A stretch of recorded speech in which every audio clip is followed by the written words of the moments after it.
Hi friends, welcome to my channel. ఈరోజు చెప్పే కథను చూడండి. నచ్చితే లైక్ చేయండి, సబ్స్క్రైబ్ చేయండి, షేర్ చేయండి, కామెంట్ కూడా చేయండి. ఇక కథలోకి వెళ్దామా? ఒకానొక ఊరిలో ఒక ముసలవ్వ ఇద్దరి మనవరాలతో జీవిస్తుంది.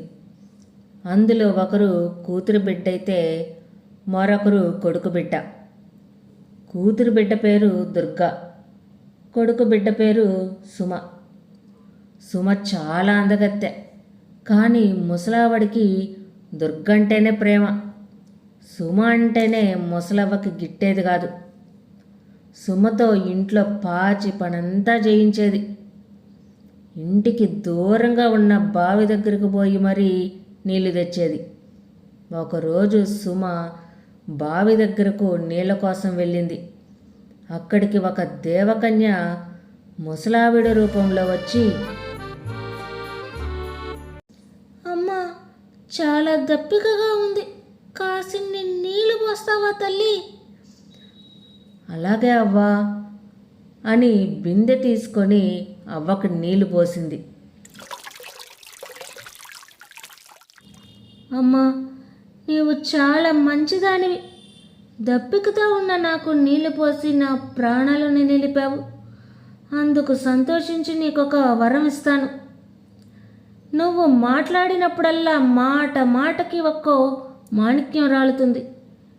ఇక నువ్వు నవ్వితే నవరత్నాలు రాలుతాయి తల్లి అని దీవించింది. సుమ ఇంటికి చేరేసరికి కాస్త ఆలస్యమయ్యింది. ఏమిటే ఎంత ఆలస్యం అయ్యింది? ఆ బావి దగ్గర ఏం బాతాకాని పెట్టావే అని అవ్వ తిట్టింది. అవ్వ కోపడకు, నాకు బావి దగ్గర ఒక ముసలావిడ కనపడింది. చాలా దాహంగా ఉంది, కాస్త మంచినీళ్ళు పోస్తావా అని అడిగింది. దాహం తీర్చి వచ్చేసరికి కొంచెం ఆలస్యం అయ్యిందవ్వా అని చెప్పింది. సుమ మాట్లాడినంతసేపు నోట్లో నుంచి టప టప నవరత్నాలు రాలడం మొదలయ్యాయి. అవ్వకు ఆశ్చర్యం వేసింది. ఇదేమిటే తల్లి, నోటి నుంచి రత్నాలు మాణిక్యాలు రాలుతున్నాయి, ఇది కళ లేక నిజమా? సుమ బావి దగ్గర జరిగిందంతా చెప్పింది. అరేరే, విచిత్రంగా ఉందే, అయితే మన దుర్గను కూడా పంపిస్తాను అని దుర్గను కూడా పిలిచి జరిగిందంతా చెప్పి నీళ్లకు పొమ్మని పంపింది. దుర్గా అవ్వ చెప్పినట్లే మంచినీళ్ళ కోసం బిందె పట్టుకొని బావి దగ్గరకు వెళ్ళింది. మళ్ళీ మునుపుటిలాగే దేవకన్య ముసలావిడ రూపంలో వచ్చి, అమ్మాయి, చాలా దాహంగా ఉంది, కాస్త మంచినీళ్ళు పోసి నా దాహం తీరుస్తావా తల్లి? నీకు పుణ్యం ఉంటుంది. అబ్బా, నేను ఇక్కడికి నీకు నీళ్లు పోయడానికి రాలేదు. సుమకిచ్చినట్లే నాకు కూడా వరం ఇస్తానంటేనే నీకు నీళ్లు పోస్తాను అని కసిరింది. అలాగేనమ్మా, ఆ వరమే నీకు ఇస్తాను, కాసిన్ని నీళ్లు పోసిన దాహం తీర్చు అంది ముసలావిడ. దుర్గ నీళ్లు తెచ్చి ముసలావిడ దోసిట్లో పోసింది. దుర్గకి నీళ్లు పోయడం చేతకాక ముసలావిడ ముఖము బట్టలన్నీ తడిపింది. దాంతో ముసలావిడికి కోపం వచ్చి, ఓ దుర్గా, నీవు మాట్లాడినప్పుడల్లా నీ నోటి నుంచి కప్పలు పడతాయి, ఇక నువ్వు నవ్వితే తేళ్ళు పాములు పడతాయి అని శపించి మాయమయ్యింది. కుండనాలికకు మందు వేస్తే ఉన్న నాలిక ఊడిపోయినట్లయింది దుర్గకి. దుర్గ ఏడుస్తూ ఇంటికి తిరిగి వచ్చింది. అవ్వ ఉత్సాహంతో, ఏమే దుర్గా, ఏం జరిగింది? ఆ ముసలిది వరం ఇచ్చిందా? ఏది ఒక్కసారి మాట్లాడు, నీ నోటి నుంచి రత్నాలు మాణిక్యాలు పడతాయా అని ఎన్నో ప్రశ్నలు అడిగింది. కానీ ఒక్కదానికి కూడా దుర్గా సమాధానం చెప్పలేదు. అవ్వకి కోపం వచ్చి, ఒసే దుర్గా, నీకేమైంది? రోగం వచ్చిందే? దున్నపోతా, ఎన్ని అడిగినా మాట్లాడవేంటే? నోరు మోగబోయిందా ఏంటే? ఓసే పాపిష్టి ముసల్దానా, నీ వల్లే ఇదంతా జరిగింది అని గట్టిగా అరిచేసరికి నోటి నుంచి కప్పలు టపా టపా రాలిపడ్డాయి. ఇదేంటే ఇలా జరిగింది? ఇదేనే ఆ పాపిష్టి ముసలిది నాకిచ్చిన వరం. నీ మాటలు నమ్మి ఆ బావి దగ్గరికి వెళ్ళాను. వెళ్ళకుండా ఉంటే బాగుండేది. నాకు ఈ కర్మ పట్టేది కాదు. అంత నీ వల్లే ముసల్దానా అని దుర్గా కోపంతో అవ్వని నోటికి వచ్చిన తిట్లన్నీ తిట్టింది. ముసలవ్వకి దుర్గ పరిస్థితి చూసి దిగులు పట్టుకుంది. దీని పరిస్థితి ఇలానే ఉంటే ఈ దుర్గని ఎవరు పెళ్లి చేసుకుంటారు? దాని భవిష్యత్తు ఎలా ఉంటుందో ఏమో. తానొకటి తలిస్తే దైవం ఒకటి తలుస్తున్నట్లయింది పరిస్థితి. ఇదిలా ఉండగా ఒకరోజు ఆ దేశపు రాజకుమారుడు ఆ అవ్వ ఇంటి ముందుగా గుర్రం మీద వెళ్తూ అంట్లు తోముతున్న ఆ సుమని చూశాడు. ఆ అమ్మాయిని చూడగానే తనకు ఆమెను పెళ్లి చేసుకోవాలనే బుద్ధి పుట్టింది. వెంటనే తన రాజ్యభవనానికి వెళ్ళి మంత్రిని పిలిచి, మహామంత్రి, పలానా ఊరిలో ఓ అందమైన అమ్మాయి ఉంది. నాకు ఆ అమ్మాయిని పెళ్లి చేసుకోవాలని ఉంది.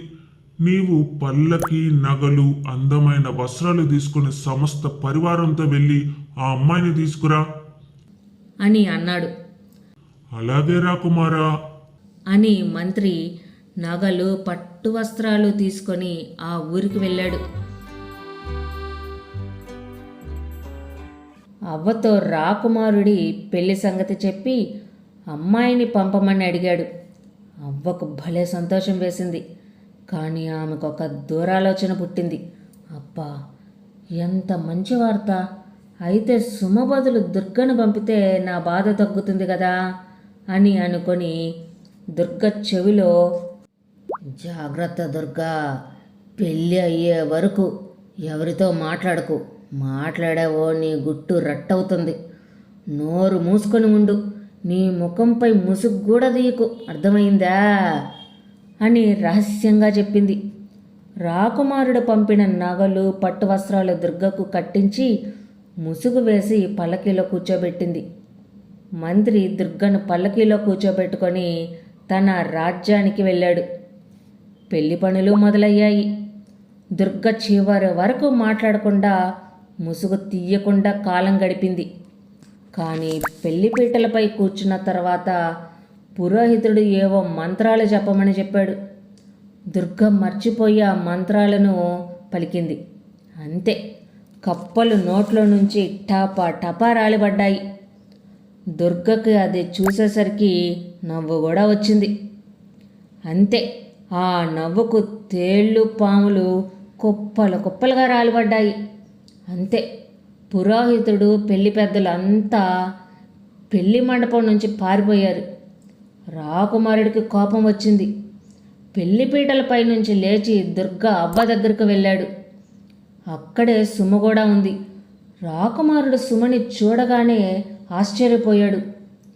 అదేమిటి, నాకంటే ముందు నువ్వు ఇక్కడికి ఎలా వచ్చావు అని సుమని అడిగాడు. నేను కూడా మా అవ్వకు మనవరాలినే అని వినయంగా సుమ సమాధానమిచ్చింది. సుమ మాటలు మాట్లాడగానే ఆమె నోటి నుంచి రత్నాలు రాలాయి. అప్పుడు రాకుమారుడికి అవ్వ చేసిన మోసం తెలిసి కోపంతో మంత్రిని పిలిచి, ఈ అవ్వను దాని మనవరాలిని తీసుకెళ్లి చెరసాల పడేయండి అని ఆజ్ఞాపించాడు. ఈ ఆజ్ఞ వినగానే ఏడుపుతో కూడా నవ్వొచ్చింది సుమకి. సుమ నవ్విన వెంటనే నవరత్నాలు రాలాయి. మహారాజా, మా అవ్వను దుర్గను క్షమించి వదిలేయండి అని రాకుమారుని సుమ బ్రతిమలాడింది. రాకుమారుడు సుమ మాటలు మండించి వాళ్ళను క్షమించాడు. ఆ తర్వాత రంగ వైభవంగా సుమకి రాకుమారుడికి పెళ్లి జరిగింది. ఈ కథ ద్వారా మనం తెలుసుకున్న నీతి ఏమిటంటే, మంచి వాళ్ళకి ఎప్పుడు మంచే జరుగుతుంది, దుర్బుద్ధి గల వాళ్ళకి ఎప్పుడు చెడే జరుగుతుంది.